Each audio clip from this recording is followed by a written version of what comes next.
Why is housing so unaffordable in BC? Let's take a look. Houses get most of their value from things that are being built around them, like schools, parks, roads, hospitals, shops, and public transit. The cost to build a house or apartment doesn't change much year over year, but what does change is the price of the land on which the building sits. Land value can go up and down, and for most of BC, land values are on the rise. But there's more. Real estate also has two different values: speculative value and productive value.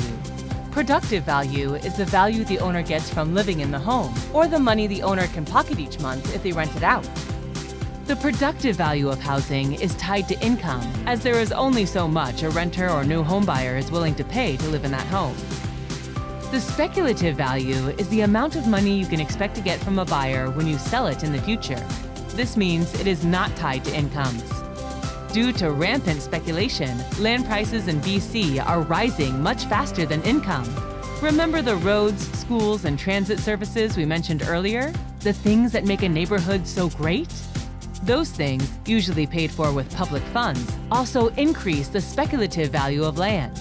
So, if a new SkyTrain or community center is built, landowners around it will earn windfall profits without lifting a finger thanks to the public investment.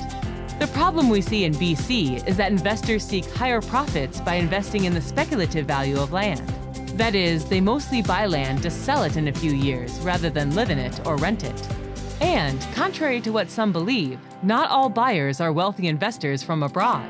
Most of them are local buyers financed by banks. Banks also profit from increased land values. The larger the loan they can give out to buyers, the higher the profit they can make through interest charges. When investors take bigger loans from banks, they pass on the cost of higher interest payments to tenants, increasing the cost of rent. In short, this is like a private tax that banks are imposing on renters and homebuyers in the form of interest payments, which speculators use to raise the value of land, while renters and those who want to buy a home to live in end up paying the costs. So, what is the solution to this problem? It's actually quite simple. BC needs to tax land value to curb speculation and use this money to build affordable non-market housing and public infrastructure.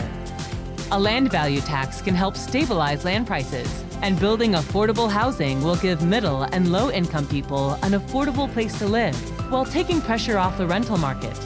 A land tax also encourages buyers to invest into the productive value of land, which means more private investment for housing units in vacant lots and for repairing old buildings. Learn more and join the fight for an affordable BC at affordablebc.ca.